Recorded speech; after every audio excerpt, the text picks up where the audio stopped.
Merry Christmas Eve to everybody. Even if you celebrate, if you don't celebrate, Merry Christmas. It is Christmas Eve and I am putting out a video which is my pile of possibilities for the past and future Readathon 2023. If you're new to the channel, I'm Jack, and if you're not new, welcome back to Spread Book Joy.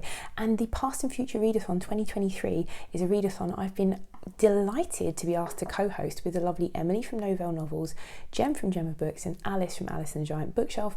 Emily has run this readathon for 3 years in a row now, and she used to run it with her friend Jem from Read a Book Jem, who is not currently on BookTube. So she's asked us to come and step in as co-hosts, and I'm delighted because I did this readathon last year and it was fun.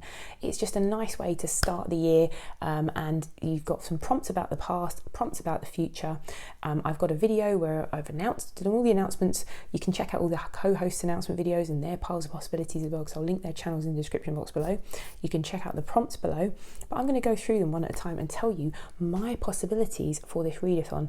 And I call them possibilities. It's not a TBR. I'm not claiming that I'm going to read all of these books, but I love like the window shopping of it. And also some books fit more than one category. So this is a nice, casual, easy read along. One that we also have a bingo board for. So see what I did there? You've got a bingo board for it, so you can cross off the prompts as you do them. So there are 8 prompts, 4 past, 4 future. There's also a treat prompt in the middle of the bingo board, which I'm going to be doing quite regularly. So that'll get crossed off quite quickly, I think. Yeah, so let's get into my pile of possibilities. I've said some are possibilities, some are definite TBRs, because I will be reading them as a buddy read or a group read or part of a book club. So let's get into it. The first prompt from the past is a book by a favourite author. That's an easy one for me. I am currently reading Hogfather because it is Christmas. Absolutely loving the Christmas vibes from Terry Pratchett's Hogfather because it's one of my favourite Pratchett books. So I want to carry on with some Pratchett in the new year. Now, I have got Unseen Academicals to read, which is one of my TBR Discworld books that I have not yet read from the Discworld, so I really should get into this, but I'm also feeling the death vibes, the character of death from the Discworld books who's in the Hogfather, so I'm thinking Reaper Man, because it'll carry on with the death vibes.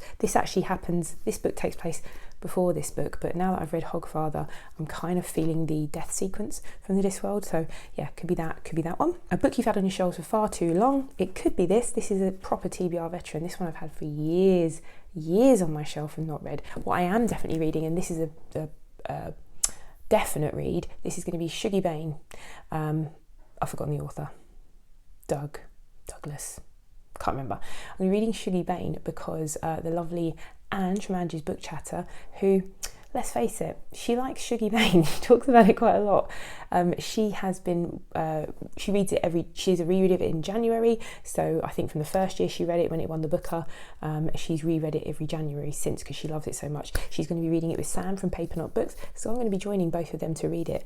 Now, I don't have the physical copy. I do have it on my TBR, and it has been a veteran on my TBR for a couple of years now, but my books all went into storage, so I've got it out from the library, so I have that on Borrow Box to read. Next up is a lovely prompt. Read a children's book to relive your youth. I could also tie this in with rereading favourite authors, because last January I just got heavily into reading The Famous Five because it was just depressing. January was depressing and I needed an escape, so I tend to turn to my childhood favourites at that sort of time.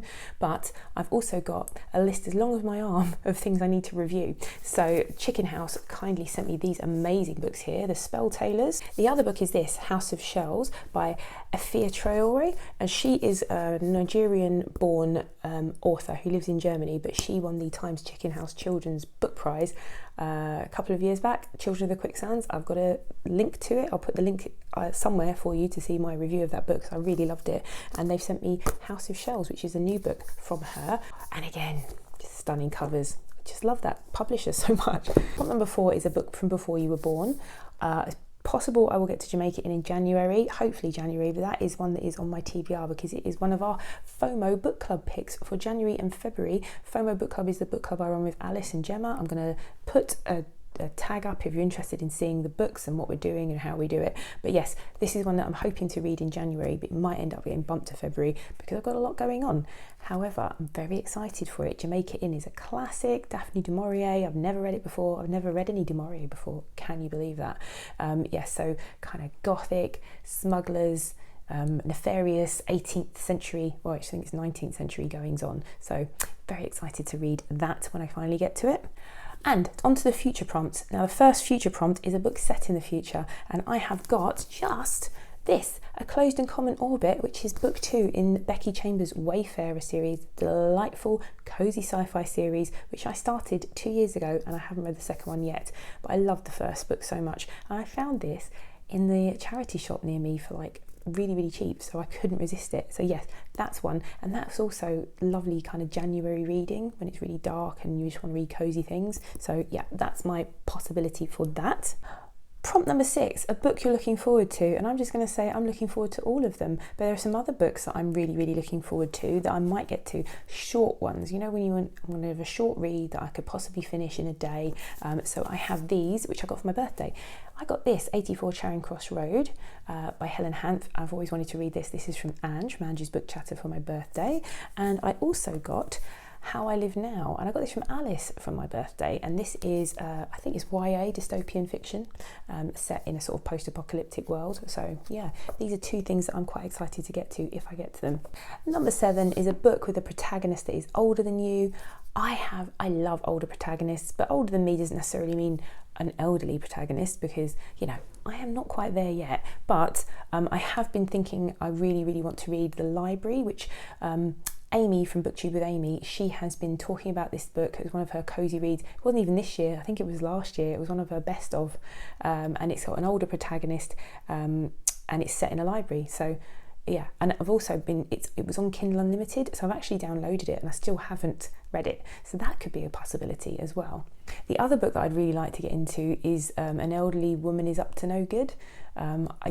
People love that series. There's a couple of books in that series and I just love the sound of it. So it's like an elderly woman who basically, I think she's a serial killer. I might be wrong, but it looks like a really fun, dare I say it, series. So that's another one I'd like to get into. And last prompt for the future is a feel-good book to set up your new year, and I know exactly what that's going to be. It's going to be Heartstopper Volume 4, because I need to find out what happens next in Nick and Charlie's story, and it's just such a lovely series. I love it very much. I'm also really wanting to get to the 3rd book in the Tea Dragon Society series, which is also lovely, cosy, graphic novel, a nice afternoon read. If I get an afternoon to myself or an evening to myself, I could just sit down and just devour that in a sitting. So there, those are my possibilities for the Past and Future Readathon. Tell me, are you taking part? Will you be taking part? It's so casual. You don't need to do all of these prompts, just need to do one of them. You could have a book that covers several different prompts. If you're joining in, how are you going to join in? You only need to read one book. To be honest with you, any books that you're currently reading will fit with these prompts. Maybe download the bingo board. I've put it over on my community tab if you want to download it from there. Please come and join in. It's going to be a lot of fun. It's going to be cozy. The treat part, at least do the treat part if you're not going to do anything else, because I think that's really important in January when it's wintry and dark in the northern hemisphere, that is. So yeah, let me know in the description box. Are you joining in? What are you going to be reading? I'm excited to have you along. Bye. Emily has run this. Blah.